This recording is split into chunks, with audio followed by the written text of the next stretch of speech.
Welcome back to Property Unlocked. I'm your host, Ella. I'm a buyer agent and a property investor myself. Today, we're exploring a common question, which is how can I retire on $150,000 worth of passive income? How many properties do I actually need to do that?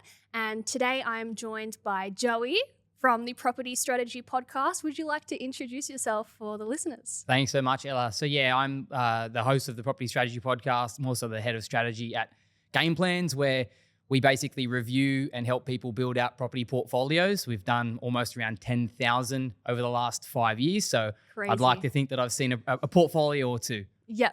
What's the most hectic, biggest, most impressive property portfolio you've ever seen? Oh, I know we're having a bit of a chat off air about this, and we've kind of seen anything from, say, the experienced investor who's maybe been doing this for, say, 20 or 30 years, and then maybe someone who's been doing this for about 5 or 10 and everything in between. Yeah. There's a couple of investors that come to mind, maybe 5 to 10 years into their journey with like a portfolio size of, say, $10 million. Those ones there are pretty exciting and lucrative, and it doesn't have to necessarily be the fact that they're a business owner.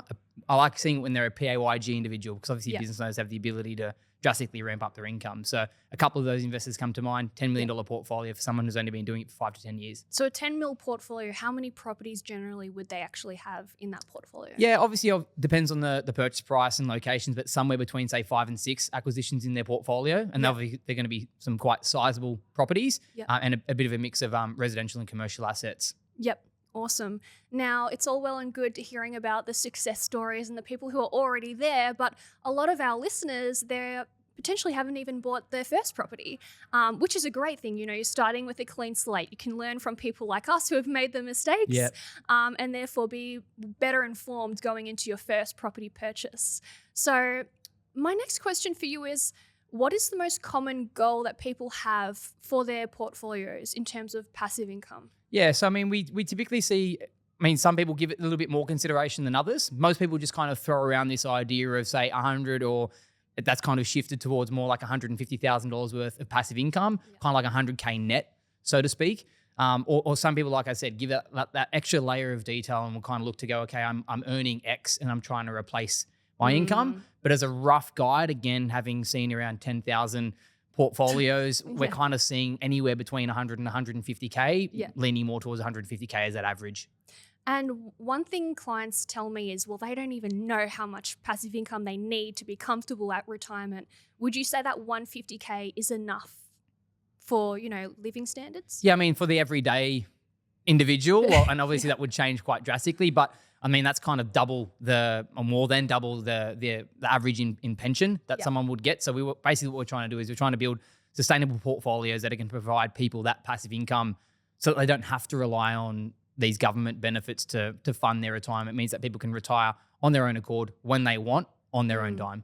Yep. Great. So these people, they might be looking at themselves and thinking, well, I don't even know if I'm at that position. Can I ever be that person? So can you paint for me the average, most typical client who comes to you for their portfolio strategy? Yeah, so if we were to kind of just use some rough round Australian averages, call it like $100,000 per person. So that's a combined household income of 200K. Let's take that as the ballpark. Obviously, there's some extremities at either side of that. But let's work from like a $200,000 household income position.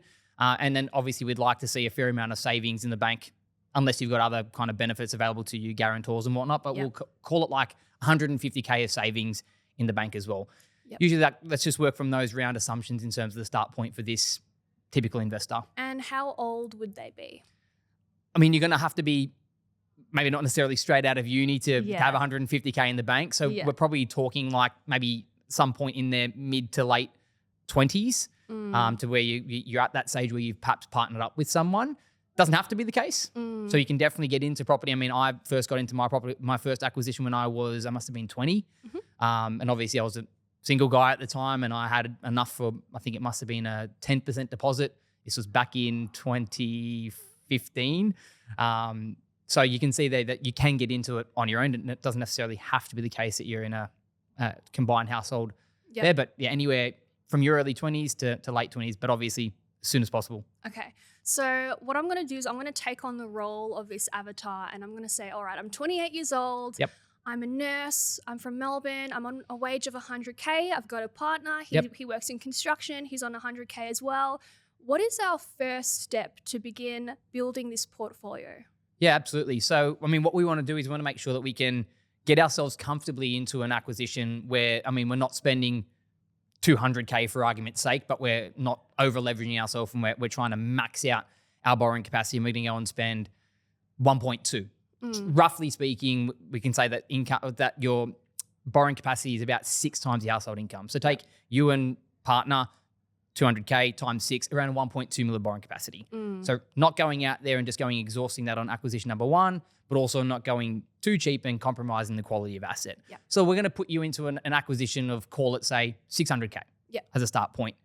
At a minimum, we're going to need, depending on government incentives and whether you're moving into the property or not, let's just put on an investor hat to start out with. We're going to need to call it a 10% deposit, or in some instances, most brokers like to put you into, say, an 88% lend. So we'll put down a 12% deposit on that $600,000 acquisition. And for all these purchases, just to use some really nice round numbers, let's just call it like a 5% rental yield moving forward. Yep. Awesome. So with that budget, my partner and I, we're looking at properties. I found one north of Melbourne, $600,000, rental yield just shy of 5%. This will be our first property, okay? So a house on a good sized block of land. We buy it, we rent it out, we're all good. How quickly should I be buying that second property? Because I've still got 600 grand left in my borrowing capacity. So what's that next property looking like? Yeah, so I mean, using a combination of some savings over time and hopefully some equity growth in your first acquisition, we're then going to get you into another property. And what we usually would be kind of doing for that first amateur investor, for example, when you're buying your first acquisition, your following year is that year of building your savings buffer back up again, allowing that first acquisition some time to grow, and then call it 18 to 24 months after your first acquisition, we're getting into your next property. So call this, in your instance, 2027. You're getting into your next acquisition.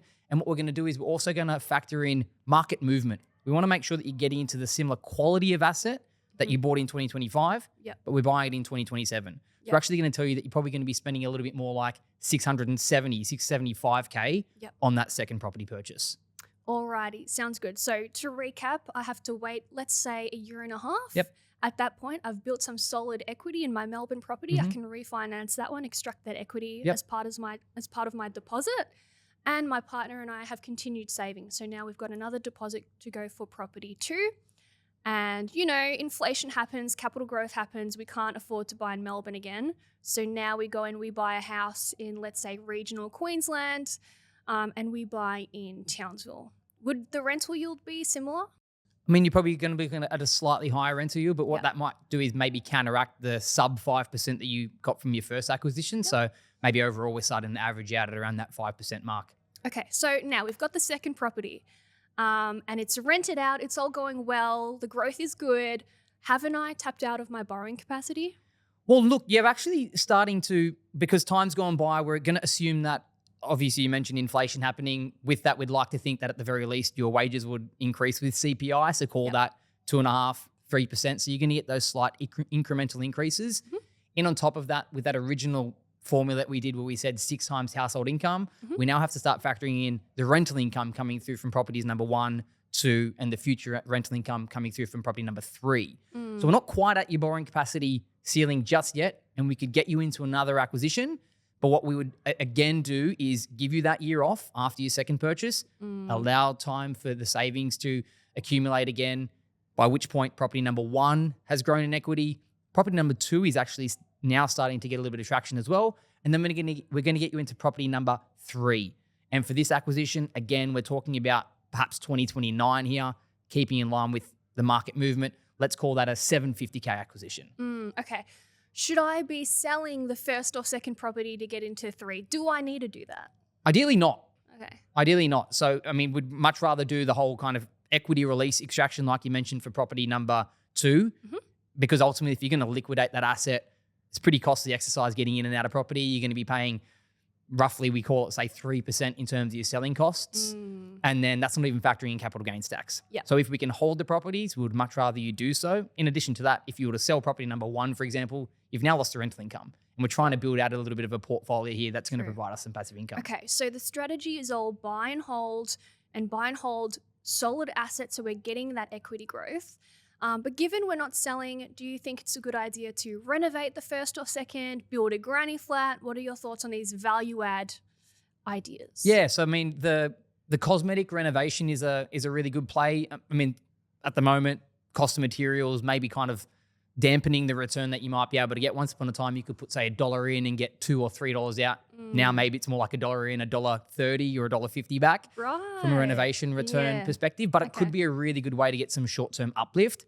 Getting some short-term uplift in terms of the growth is going to allow you the ability to pull that equity out and help you get into the next acquisition. But that last one that you mentioned there, that granny flat addition, that could be a really good play in terms of helping to really kick on the cash flow. Personally, I'd probably rather save that for the end of the accumulation phase. Okay. All right.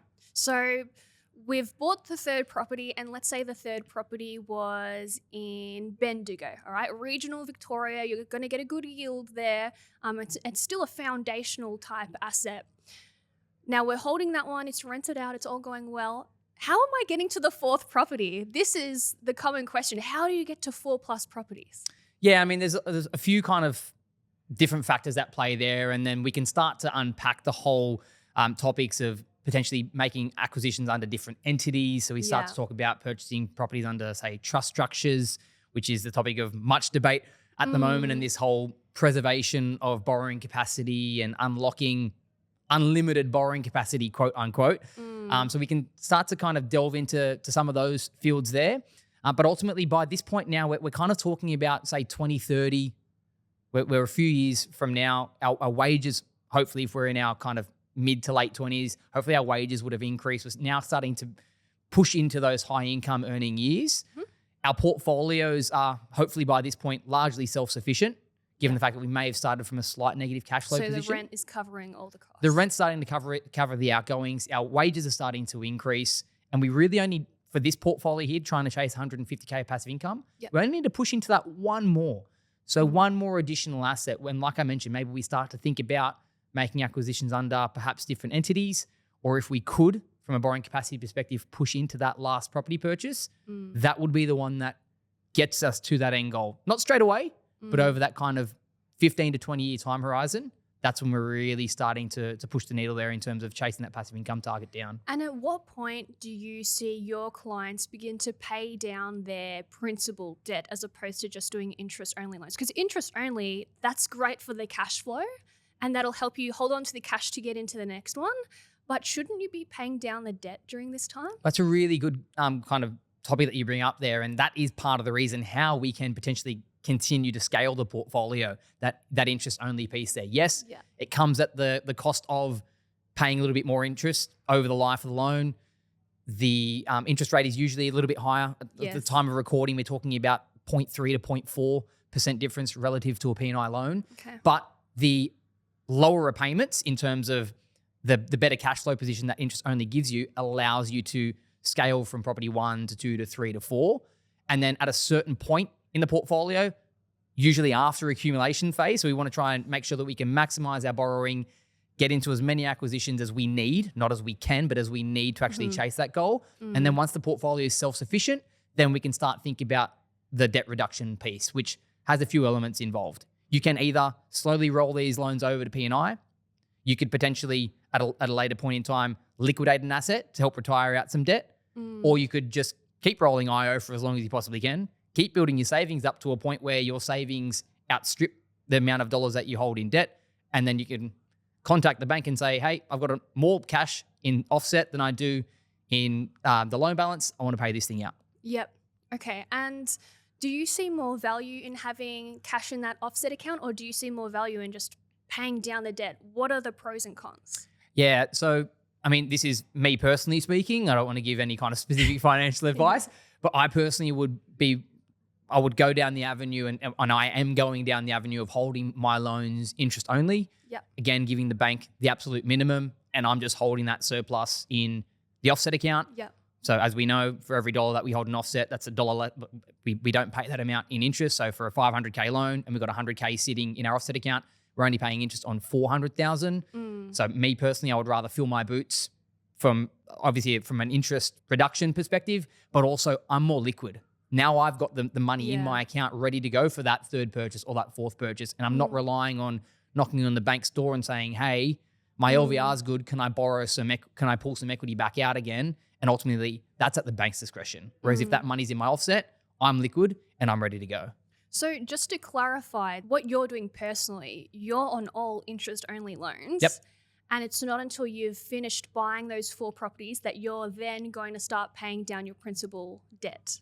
Yeah, absolutely. And so the only kind of caveat to that would be if someone has an owner-occupier. Yeah. So if you've got an owner-occupier, well, then that property there would probably be a principal and interest loan. And again, that would probably even put it even more in the favor of my investments in that instance would definitely be interest only, because I want every single dollar of mine to be either in the offset account against my own occupier or paying down my own occupied loan. Yep. Why? That debt is non-deductible, whereas the debt against my investment properties is tax deductible. So I'd rather have a higher debt position against my investments because it's deductible from a tax perspective.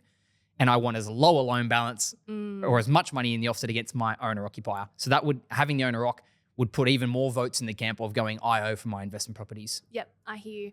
Now, one thing I want to touch on is the benefit of buying in a trust structure. I mean, you've seen 10,000 property portfolios. So, you know, if there was a drastic benefit to buying in a trust versus buying in your personal name, should you be buying in trust from the get-go from your first property, or do you see value in, buy in your personal name and then bring in the trust structure? Yeah, really common question that we usually see. And to be honest, I mean, the individuals need to go and seek the advice from their accountants because their accountant's going to know their individual circumstance the best. But usually, as a rough rule of thumb, we're kind of seeing people going and making 1-2 acquisitions in the personal name, taking advantage of, say, for example, things like negative gearing benefits, which you don't get inside a trust structure. Yeah, true. And it's only when, I mean, depending on the purchase prices, usually when people get into, say, acquisition number 3 or 4, then they start to explore the trust element. We want to make sure that they preserve some borrowing capacity in their personal name. Otherwise, they can't qualify for finance in the trust. That's a really important point for the listeners. Don't go and max yourself out from a borrowing capacity in the personal name and then just think that you're going to be able to automatically unlock this borrowing in trust. You still have to have serviceability in the personal name. Yeah. And then preserving some. And then usually for, say, acquisition number 3 or 4 is when we start to employ that trust structure. Okay. And the reasons why people would do that is exactly what I mentioned there. It's the preservation of some of that borrowing capacity and also things like asset protection and, say, intergenerational transfer of assets. But the kind of the thing that's got the hype at the moment is around, say, preservation of borrowing capacity. That's a big thing. Yeah. Like, and what your debt is invisible once it's in the trust. Correct, right? And that's what like people are talking about at the minute. But it's not from the outset, right? There's a couple of conditions behind it. And there are only a few lenders that will actually exclude that debt held in trust. But the key kicker to this is that trust needs to be self-sufficient from a cash flow perspective. Yeah. So if you buy a property and it's got negative 10,000 in carrying costs, Yep. you can't hide that trust debt because it's not self-sufficient. That trust genuinely, or that property held in trust genuinely needs to be self-sufficient from a cash flow perspective. Your accountant needs to be on board and has to provide a letter saying that property is. So there's plenty of moving parts at play. It's not as simple as, I'm just going to go buy a property in a trust and I'm going to keep unlocking my borrowing capacity. It's not as simple as that. Yeah. Cool. Alrighty. So I've bought 3 properties now. I've got the house in Melbourne, the house in Townsville, the house in Bendigo. Now we're on to my 4th property. How old would I be by this point? We are in the year 2031. Okay, so I've bought the 3 properties. I'm 34 years old now, and now I'm really excited to get into the 4th. Yep. Should the 4th be a commercial property, or should I be sticking to residential? Well, I mean, it's usually at this point here where we might see people start to transition towards that commercial space. Why? Ella, you're starting to push the needle in terms of borrowing capacity, like we were mentioning a few minutes ago. Yeah. And then, I mean, we can chat about this in a little bit more detail. Potentially, we might even save this for another podcast. But we usually see people start to transition towards that commercial property towards the back end as we're starting to cap out in terms of borrowing cap. Yeah. I'll maybe push some of your buttons in terms of giving us a little bit of information as to why we would see people do that. In addition to it potentially unlocking a little bit more borrowing capacity, it's also going to drastically start to ramp up the cash flow. And especially after we've got a little bit of a base of a residential portfolio, we then might start to see the transition towards commercial. But for this instance here, let's just go with another resi asset, and we're going to then keep in line with that 600K target purchase price. We're going to account for 6% growth moving forward. And now we're going to tell you that you're going to be needing to spend minimum $800K on this property. Okay, great. So $800,000 budget. I've still got my borrowing capacity. Was I buying this one in a trust or still personal name? So this one here could be entirely up to you. For the purpose of modeling here, I'm going to put that one there in a trust structure. From a numbers perspective, it's not going to fundamentally change where we're going to be in that kind of 20-year target where we were chasing the 150K. So either or, obviously go and seek your counsel from your accountant. And maybe it was property 3, potentially that was bought in a trust, or maybe it's this one here, property number 4. And what rental yield would I need? Yep, so we're going to go 5%. So averaging out across all the properties, we're going to be talking about a 5% rental yield. Yep. And then we're going to be basically finished that accumulation window. So we're kind of 6 years down the line. We've got the 4 assets in the portfolio. And then we're just going to let time do lots of the heavy lifting beyond that point. We're still going to keep working. Like, we're not retiring in 8 years' time. This isn't a get rich quick scheme. It's actually a get rich pretty slow scheme. But if you don't mind, let's fast forward to 20 years from now. Let's fast forward to 2045. Okay, 2045, let me recap the portfolio. House in Melbourne, house in Townsville, house in Bendigo, and that 4th property, I bought a house in Perth, and the rental yield is 5%. So let's rewind it back to when I've just bought the house in Perth. What is my cash flow like overall? Yeah, so by this point here, we're pretty close from a self-sufficient cash flow perspective. We're actually around $2,000 out of pocket to hold your entire portfolio. For the year? For the year. Okay, great. That's awesome. So the previous year, we were running a slight profit. And then when we buy again, we start to eat into our offset account. So therefore, the amount of dollars in offsetting interest reduces. And then we start to dip back into a little bit of negative cash flow territory. We're also assuming interest rates stay where they are now. So if they were to come back down to, say, levels in the high 4s, for example, well, then your cash flow position would be better than this. But largely self-sufficient from a cash flow perspective at the end of your accumulation window. Yeah. Okay. Usually if we kind of break the portfolio up, it's like the first decade is nothing to kind of write home about. It's usually a bit of a hard slog, right? Most of your dollars are going towards either the next deposit or the carrying cost for your portfolio. It's not until that next decade that you start to actually see some movement and you start to go, that's why I'm doing this. That's why I'm doing this. And that's the following decade that you can then start to enjoy the fruits of your labor and your hard work. Yep. Okay. So at the age of 34, I've bought my 4th property.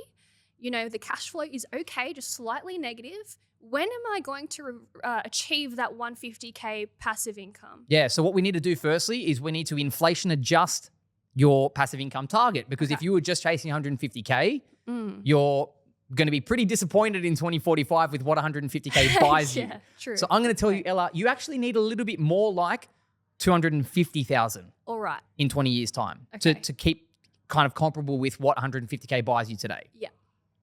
Sure. So if $250,000 of passive income is our target, I'm now going to tell you that you should be on track to be producing around $270,000 worth of passive income by 2045. So your target has been met there within that 20-year window.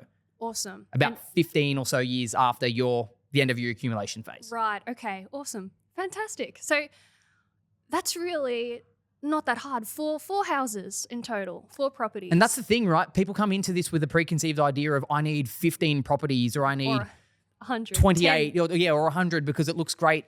And I've read that on an article. And it's just an ego thing. That's all it is. But at that point there, because you can see here, if you this person pushed beyond what they actually needed, they're just going to be increasing their debts for debt's sake. They're going to have potentially a little bit more passive income at a later stage.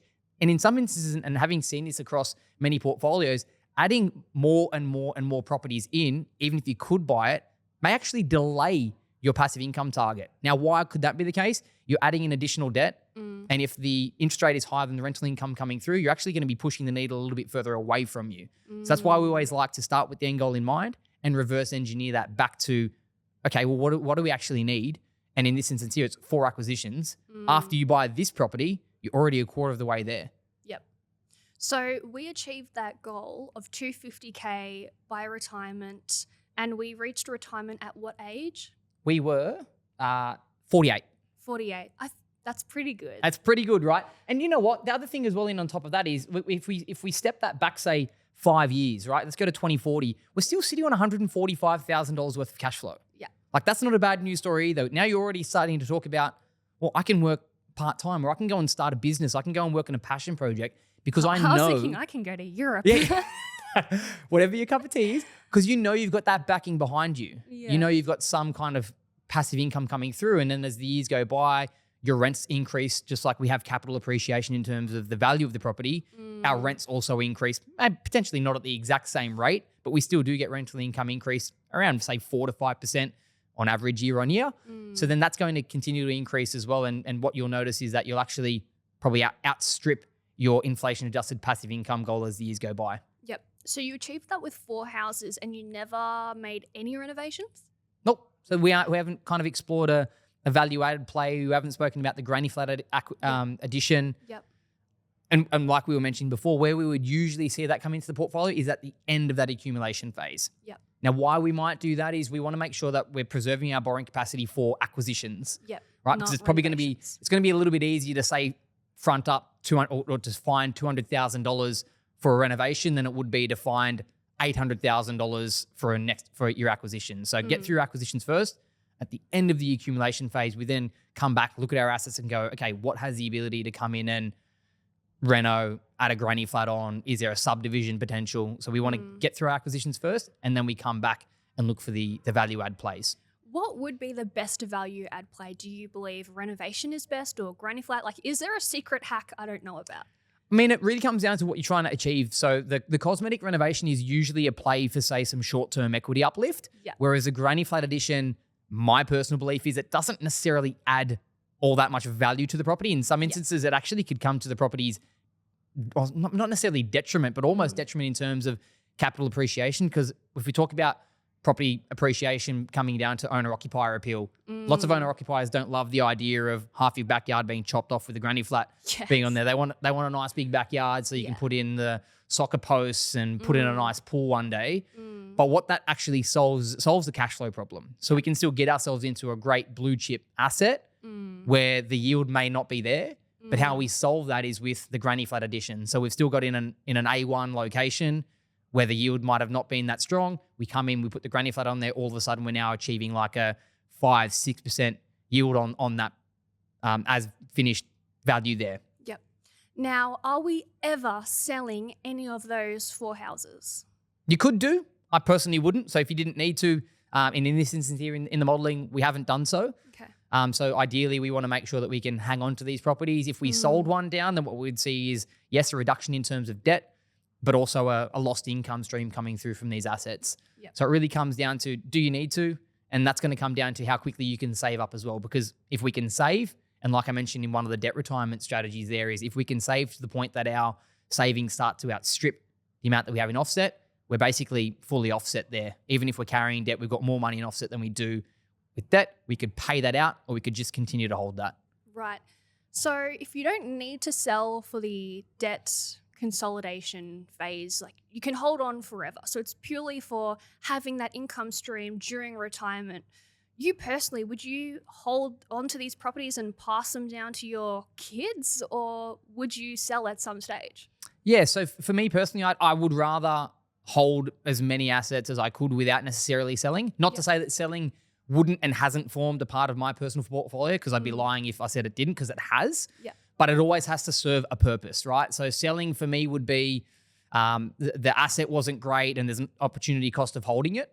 Selling would be potentially selling an owner-occupier and upgrading it, capital gains tax-free gain. Selling would be debt reduction, so that would be a purposeful play. And why might we do that? Well, we got to a point where, okay, I've got more than enough coming through in terms of cash flow. I just want to reduce my debt. So what we've been able to go through in this episode is you really don't need 10 plus properties. You only need 4, and you will retire with comfortable passive income. You know, 150K in today's dollars, but 250K in 20 years' time. Okay, which is fantastic. That gives you freedom. You don't have to rely on the government. You don't even have to rely on your super, right? Exactly. And that's going to be in on top of all of this, right? So that's the other added and potential other exit strategy as well, is that if you're carrying debt into retirement, well, retirement. You've still got $250,000 of passive income coming through. But that's the other strategy that people employ is they potentially use their super balance because you're still working through this period. And We didn't even tap into our super. I know, we haven't touched it. But you could use your super balance That's very in conservative. retirement. You're not like the other property gurus. Roll your super into an SMSF. We can talk about that. It's something that I've personally done as, myself. So I just don't want to go out there and be one of those Promoting trumpeteers. it, But yeah. like it is a strategy that we do see people employ. Something that I've done. Again, it could be a way that you could kind of get around some of those borrowing capacity constraints that you might face in your personal name. It doesn't even necessarily have to be about that. It could just be the case of what the hell is my industry fund actually investing in? I have no idea. Or I'm a property guy. I live and breathe property. I don't know shares. So I would rather then take my super and put it towards an asset that I know and I believe in, I trust in, and I have been investing in for over a decade. Yeah. So I would rather my money sit there, or my super sit there within that asset class, and I can get leverage. It's not for everyone. Not for everyone, though. absolutely It's probably not for the majority of people. I would agree with you. Yeah. I definitely would agree. But that's great. And I'm saying that the majority of clients are considering SMSF, but the majority of clients have already bought multiple properties. And that's where we would usually see it as well. Very, very rarely would you see Yep. someone walking on the street and go, I have no properties. I want to buy one in SMSF. Yeah, no. It's usually like, I've got 4. Yeah. And now I'm thinking about SMSF. And you also need a fair balance. So you're not like strolling out of uni with your Oh, no. 2,000 in super that you've accumulated from the McDonald's. cafe job. So you're going to need to be in like a full-time workforce. We're usually seeing people in their kind of mid-30s when they kind of got that 200, maybe 250K combined super balance. Yeah.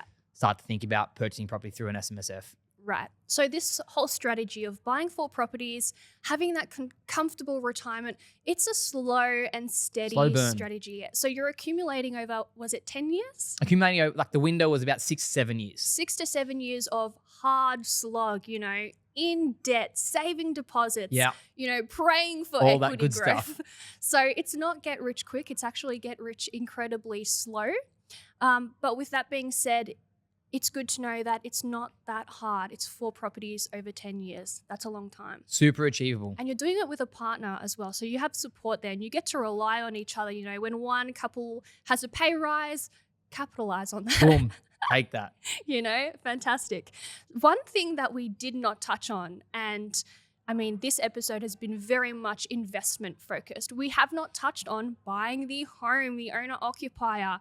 And that's one thing most clients will bring up. They want to buy their family home in 5 to 10 years' time. So what we'll do in the next episode, we will be tying in when you should be buying a family home, if you should ever be buying a family home, or if you should stick to investment. So make sure you guys watching follow along, subscribe to this podcast, and stay tuned for that next episode. Cannot wait. Chat to you on the next one. Thanks, Joey. See ya.